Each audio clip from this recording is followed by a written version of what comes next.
혼성모드 직접회로 온라인 강좌 마지막 영상이 되겠습니다. 렉처 5의 두 번째 영상으로 전류 센싱과 프로텍션에 대해서 다뤄보도록 하겠습니다. 파워 메이먼트, 파워아이시에서 전류 측정은 매우 중요합니다. LDO나 스위칭 레귤레이터에서 전류 측정은 에너지원에서 로드까지 전류 흐름을 컨트롤하고 또 옵티마이즈 하는데 쓸 뿐만 아니라요. 오버커런트가 흐를 때에 전류를 측정하고 이제 그걸 근거로 해서 전류를 리미테이션해서 전류 프로텍션 해주는 방법에도 사용됩니다. 다양한 전류 측정 방법들이 있는데요. 파워아이시에서 주로 쓰는 방법들을 간단하게 정리한 페이퍼가 2002년 링컨 모라 교수의 제자가 쓴 이 커런트 센싱 테크닉이 있습니다. 되게 다양한 거 있으니까 개괄적인 거기 참조하시고요. 그 중에서 우리가 심플하게 이게 어싱크로너스 디스 컨버터죠. 인풋이고 이 하이 사이드고 노 사이드는 프리힐 다이오드로 사용했습니다. 그래서 벅 컨버터인데요. 자, 여기서 이제 인덕트에 흐르는 전류를 매저를 하려고 하면 가장 심플한 거는 하이 사이드 스위치에 VDS를 매저하면 됩니다. 얘가 스위치로 동작할 때는 리니어의 동작한다 그랬죠? 그러면 우리가 여기 드레인과 소스 간에 R온 저항을 알고, 그죠? 설계를 했으니까 알고, 그러면 여기에 흐르는 전류가 바로 인덕트에 흐르는 전류가 되죠? 그 에너자이징 할 때는요. 그러면 이제 RDS1에다가 I를 곱하면 V 됐으니까 V 대시 전압을 측정하면 우리가 전류를 에스티메이션 할 수가 있습니다. 자, 그래서 얘는 굉장히 심플하죠. 네, 심플합니다. 부품도 달리지 않습니다. 근데 문제는 R온 저항이 프로세스에 따라 변하잖아요. 여기 보면 대략적인 R온 저항은 디바이스 사이즈, W/L 레이쇼, 그 다음에 프로세스 디펜던트한 모빌리티, 단위 게이트 옥사이드 캐패시턴스, 그다음 게이트 오버드라이브 볼테이지 이런 것들이 변하니까 프로세스 산포에 따라 변하고 온도에 따라 변하고 그 난리니어죠. 얘가 그죠? 난리니어입니다. 이건 리니어처럼 보이지만 실제로는 난리니어라고요. 자, 그런데도 불구하고 간단한 디스컨버터는 자주 씁니다. 그 다음에 두 번째 심플한 방법은 이제 똑같은 어싱크로너스 버기인데 일부러 이 RS장, 매우 정밀한 RS장을 갖다 놓습니다. 그러면 여기 인덕트에 흐르는 커런트를 매저를 할 수 있고요. 그러면 이제 에너자이징 할 때 이 전류 그를 에스티메이션 할 수가 있습니다. 그죠? 예, 그러면 요 전류 센싱 값은 어떻게 되면 양단의 전압을 읽을 때는 정교한 앰플리파이어를 사용하게 되겠죠? 예. 하여튼 매저를 해서 보면 이 RS분의 그 V센스인데 얘도 전압도 정확히 매저를 해야 되지만 그죠? 얘가 어떻게 되나요? 이 노드에 따라서 이제 커먼 모드도 변해요. 그죠? 왜냐면 이게 에너자이징 하면서 이렇게 삼각화로 올라가고 또 삼각이 내려가잖아요. DC 값도 커먼 모드 전압 변하니까 이 매지먼트 하는 앰플리파이어는 좀 정교하게 설계를 해야 됩니다. 그 다음에 이제 한번 생각해 보죠. 이렇게 매저하면 절로 흘러가는데 저항을 놓은 거잖아요. 그러니까 여기에 노스가 생기겠죠. 예를 들어 1mm, 1A 흐른다. 10mm 오음을 썼다. 그러면 10mW를 여기서 먹는 거예요. 그죠? 그래서 얘는 이 저항은 이제 굉장히 정교한 걸 써야 된다. 플러스 마이너스 1% 언더짜리를 써야 돼. 예를 들면 0.1%짜리 쓰던가. 이게 굉장히 비싸겠죠? 그리고 파워 저항을 써야 돼요. 일반 저항을 쓰면 안 되고, 그죠? 예, 견딜 수 있는 저항. 온도 드리프트도 적고, 그 다음에 내릴 수 있는 굉장히 좋은 겁니다. 그래서 실제로 여기를 쓰는 데가 있다고요. 어디 배터리에는 전류를 정교하게 넣어줘야 되거든요. 예, 그때는 이제 전류 센싱하기 위해서 굉장히 비싼 저항을 갖다 놓습니다. 쟤는 이제 일부러 갖다 놓은 파워로서 생기죠. 여기 센싱하는 전류의 RMS 스퀘어에다가 RS는 파워가 여기 로드가 생겨요. 그러니까 효율을 좀 까먹어요. 그죠? 예, 그 다음에 커브 모드 전압이 이렇게 쉬프트 합니다. 예, DC 전압이요. 그죠? 예, 그래서 이 매저먼트나 앰프는 그거를 감당할 수 있는 능력을 가지고 있어야 돼요. 어찌됐든 간에 이렇게 센싱을 할 수 있다. 근데 가장 많이 쓰는 게 이제 레플리카 커런 센싱이에요. 하이 사이드를 읽던 그게 피크 커런 모드일 땐 피크 커런트고 로우 사이드를 읽으면 주로 이제 밸리 모드에 쓸 거라고요. 이게 가장 많이 쓰는 게 레플리카예요. 그러면 여기 파워 트랜스터가 있습니다. 그죠? 그 다음에 센스 트랜스터가 있어요. 파워 트랜스터는 대략 이 센서 트랜스터는 전류를 검지하는 센스 트랜스터는 굉장히 작아야 돼 있죠. 그래서 파워 트랜스터가 이 센서에 M배인데 M은 보통 1000에서 2000, 좀 크면 2000보다 더 크게 쓸 수 있다고요. 그렇게 크게 씁니다. 여기 노드 커런트 걸리죠? 그럼 여기는 센스 커런트를 넣는 거예요. 노드 커런트를 요 커런 미러를 통해서 읽어내는 겁니다. 어느 정도 흐르는지. 그래서 보면 여기는 유닛이 이렇게 써서 M배 패러렐 쓰고 여기는 유닛을 이렇게 써서 M분의 1 하면 되는 거죠. 그러면 VGS 갖고 VDS 갖게 놓으면 전류를 정확히 매질을 할 수가 있습니다. 자, 이제 레이쇼를 더 많이 하려고 그러면 위스를 굉장히 키우는 게 부담스러우면 랭스를 일정한 거를 캐스코딩 하면 돼요. 자, 여기가 이 파워 트랜스터가 예를 들면 이 WBL짜리가 M1개의 그 패럴로 연결되어 있다고 가정하고요. 그 다음에 여기는 이제 어떻게 보면 동일한 트랜스 사이즈에 트래킹 아이디가 동일한 트랜스 사이즈예요. WBL 사이즈를 이렇게 N개의 캐스케이드를 해놨습니다. M개의. 그러면 요거는 세츄레이션이고 다 리니어형이죠. 예를 들어서 앞에서 우리가 공부했는데 요 두 개란 명이 세츄레이션이고 리니어니까 요 커런트를 갖게 놓으면 대략 어떻게 하면 두 개 놓으면 L이 2배 되는 거예요. N개 놓으면 L이 N배가 됩니다. 그러니까 여기를 M2개를 이렇게 쌓아놓으면 이 L이 M2가 된 거예요. 그러면 커런 요 두 개의 디바이스 레이쇼는 대략 M1 타임스 M2 대 1이에요. 이렇게 해서 높일 수가 있습니다.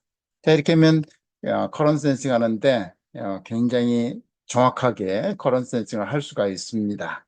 자, 그러면 이제 원리를 한번 보면 어떻게 되냐면 이제 이게 하이사이드 엠모스 쓸 경우에요. 이게 파워 트랜스고 이게 전류를 센싱하고자 하는 트랜스입니다. 그러면 요 파워 트랜스의 게이트와 소스, 드레인과 소스 간의 전압을 일정하게 위해서 때문에 여기는 게이트 전압은 타이를 시켜 놓는 거죠.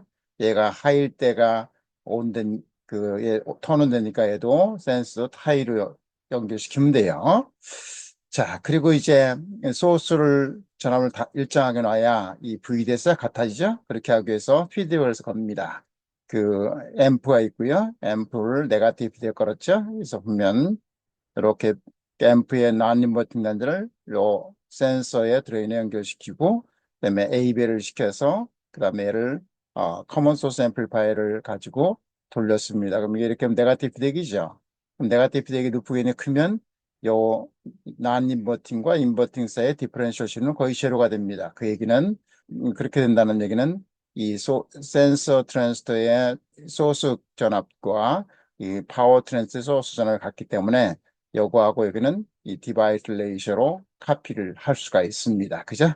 요 센서 커런트는 대략 노드 커런트, 요 인풋 커런트의 n분의 1이 되겠죠? 자, 그래서 이 전류가 센서 커런트 여기 드레인 MR에 드레인 소스 간에 전류를 흐르고 그다음에 전원으로 이제 센서에서 전류를 센서 전압 컨버전하겠어 여기 아웃풋 저항을 달았습니다. 보통 10K 뭐 20K 정도 달으면 되겠죠? 자, 그래서 이게 아웃풋 센싱 합니다. 그래서 전압을 여기를 센싱하면 이 대략 요 커런트가 파워 트랜스의 커런트가 얼마나 흐르는지 센싱을 할 수가 있어요. 자, 얘를 간단하게 보면 이 도미넌트 폴은 여기 있습니다. 그러니까 얘 센서의 스피드, 밴디스는 여기가 도미넌트 폴이겠죠. 도미넌트 폴의 원폴 시스템이라고 가정하면 얘를 한번 보도록 하겠습니다. 두 개의 차 신호 전압을 보면 전류가 이쪽 방향이니까 이쪽으로 흐르면 여기에 그러는 요 저항이 MP라고 RMP라고 표현하자고요. 그러면 여기 가면 전류를 이쪽 방향이라면 여기 어떻게 되나요? 이게 마이너스 RPM 돼요. 예, 그 다음에 여기 네가티브 사이드 들어가니까 네가티브. 그 다음에 여기도 마찬가지로 이쪽 전류를 센싱한 전류를 이렇게 아래 방향으로 했으니까 위 방향으로 전압이 나오겠죠? 이게 AC 그라운드니까 그렇죠? 예, 그러면 여기도 마이너스 RMS. 그 다음에 이제 요 디퍼런셜션을 이렇게 얻었습니다. 그죠? 요거 마이너스고 있죠? 여기가 플러스고 이게 마이너스죠?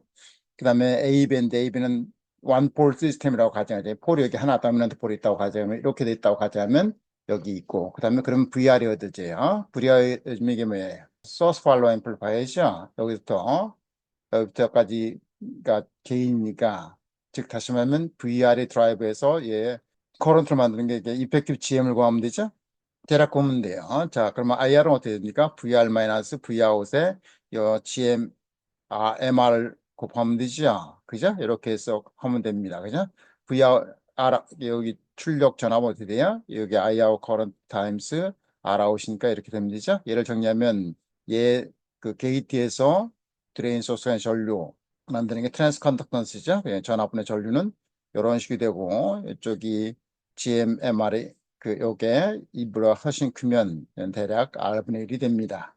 요게 이펙티브 디제너레이션 저항이 달려있는 요 시스템의 이펙티브 GMA, 트랜스 컨덕턴스예요. 그죠? 자, 그렇게 하면 이제 루프 게인이 충분히 크면 요 디퍼런셜 신호는 거의 제로가 되고 요 같기 때문에 이 센싱은 대략 n분의 1이 될 겁니다. 그럼 뭐 당연히 저항도 이게 사이즈 n배니까 이 저항이 얘보다는 n분의 1로 작겠죠. 대신에 전류는 센스 전력의 n배일 거고요. 자, 그러면 클로즈 루프를 한번 이렇게 그려보면 클로즈 루프는 여기서도 구할 수도 있고 여기서 직접 할 수도 있어요. 여기서 구하면 어떻게 피드 포워드 패스 I 인에서 I R 아웃까지 이게 우리 노드 커런트죠. 즉 하이 사이드에 흐르는 커런트고 우리 센싱 하려고 합니다. 이게 아웃풋이죠. 얘를 R 아웃 I 아웃을 구해서 얘 값을 알기를 원하는 거예요. 그럼 여기 피드 포워드 게인 이렇게 분자항이 들어오죠. 이렇게 이거 곱하기 요거면 플러스고 얘 곱하고 얘 하면 여기 항이 나옵니다. 분자항에 분모항은 1 마이너스 루프게인이죠. 1 마이너스 루프게인은 뭐예요? 얘 곱하기 얘 곱하기 얘 곱하기 그죠? 이렇게 하면 돼요. 그리고 마이너스니까 플러스가 되겠죠? 이렇게 됩니다. 요게 인풋에서 이 파워 트랜스 흐르는 커런트에서 우리 센스하는 커런트까지의 풀 트랜스 펑션이에요.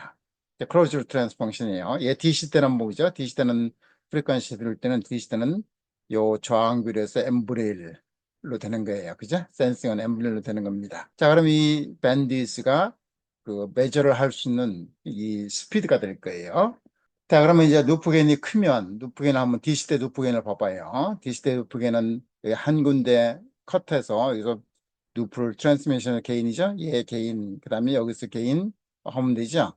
그리고 대략 게인들이 어떻게 되면 요 루프겐이 여기에 DC 게인 A0 그다음에 요 VR에서 여기까지 게인은 어떻게 된다고요? 커런트 게인은 그 R분의 1 그다음에 여기에 저항은 어떻게 돼요? 이펙티브 저항은 RMS 이렇게 되죠? 이게 1보다 크면 이제 얘가 동작을 잘한다는 거 루프 게인이 크면 클수록요. 게인 밴디스를 한번 보도록 하죠. DC 게인하고 이게 싱글 폴이죠. DC 게인하고 3D 포인트가 대략적으로 어디냐면 유너리 게인 밴디스가 되고 그 게인 밴드 프로덕트인데 그게 유너리 게인 밴디스가 되죠. 그게 스피드예요. 걔를 곱하면 어떻게 되면 얘 DC 게인하고 다 계산하면 이렇게 됩니다. 이게 뭔가요? A 타임스 A0는 뭐냐면 요 앰프의 이게 앰프의 트랜스 펑션이라고 했죠. 앰프의 게인 밴드 프로덕트예요. 거기에다 곱하기 저항 레이쇼잖아요. 이게 보시면 1보다 적다고 RA 대략 스케일의 이게 MS가 보시죠. 이게 수미리옴이고 여기 1000분의 1이라고 하면 10mm이고 1000분의 1이면 10옴 정도 되네요. 그죠? 이게 10mm옴이었고 1000배하면 이제 10옴이에요. 여기는 K 단위고 10옴이니까 이게 1보다 훨씬 적죠. 그 밴디스가 앰플리파이의 밴디스가 훨씬 적습니다. 이 크로즈 로프가. 그 얘기는 뭐냐면 스피드가 그렇게 빠르지 않다는 거죠. 그러니까 빨리 하려면 스피드를 이제 늘리는 방법을 써야 되겠죠. 그래서 센싱 스피드가 리미테이션 되어 있습니다. 밴디스가 센싱하는 스피드를 결정하니까. 그럼에도 불구하고 얘는 보통 스위칭 프리퀀시 3, 4메가짜리는 충분히 쓸 수가 있습니다. 그죠? 3, 4메가 밴디스는 충분히 쓸 수 있는 테크닉이 돼요. 그러면 이 애큐리시는 어떻게 될까? 애큐리시는 어떻게 될까? 대략적으로는 1000대 1 쓰면 여기 1암페어려면 여기는 1mA 암페어가 흐르는 거예요. 그렇게 해서 센싱을 하는 건데 정확도는 그러면 컨센트 정확도는 이제 어떻게 되면 이 센서 트랜스의 레이쇼가 이 1000분의 1 M 대 1 정확한가 정확하게 될 수 있나 미스매치죠? 미스매치 정도죠. 그 다음에 요 A 커런트가 이게 요 두 개가 디퍼런셜 신호가 제로라고 그러는데 업셋이 생기면 어떻게 되나? 업셋이 생기면 분명히 에러가 생기죠. 업셋이 여기 R아웃에 우리 전압을 센싱할 거거든요. 여기 전류가 일정하게 된다고 해도 R아웃이 변하면 이 아웃풋 볼테이지 센싱하는 게 볼테이지 센싱하면 R아웃 변함에 따라서 이 I아웃 읽어내는 게 달라지죠. 예. 그래서 보면 이 트리밍을 여기를 정확히 하려면 트리밍을 해야 되죠. 그죠? 트리밍을 해야 됩니다. 아니면 좀 비싸지만 굉장히 파워 정교한 온도 드리프트도 0이고 그다음에 애큐리시도 뭐 예를 들면 1% 정도로 되고 이런 거 써야 되는데 부담스럽잖아요. 그죠? 그래서 부담스러우니까 여기는 트리밍 필요하면 트리밍을 하면 됩니다. 그다음에 이제 누프 게인도 보면 아까 이렇게 흐르는 이렇게 하는 중에서 우리는 이 누프 게인이 굉장히 크다는 가정하에서 n분의 1로 이렇게 표현했습니다. 루프 게인이 이제 떨어지면 당연히 애큐리시에서 떨어질 거예요. 자, 이렇게 해서 레플리카 센싱이 이런 원리로 이제 센싱을 할 수 있는데요. 노드 커런트를, 즉 인덕터 커런트를 혹은 하이 사이드, 도 사이드 커런트를 센싱할 수 있는데 걔를 임플멘테이션 해보자고요. 여기 보면 이제 네거티브 피드백 앰플리파이를 그냥 뭐 OTA로도 임플멘테이션 할 수 있지만 간단하게는 커런 미러로 임플멘테이션 하면 돼요. 즉 커먼 게이트 앰플리파이어, 싱글 스테이지 앰플리파이어로 임플멘테이션 할 수 있겠죠. 자, 이게 그런 방법이에요. 자, 보도록 하겠습니다.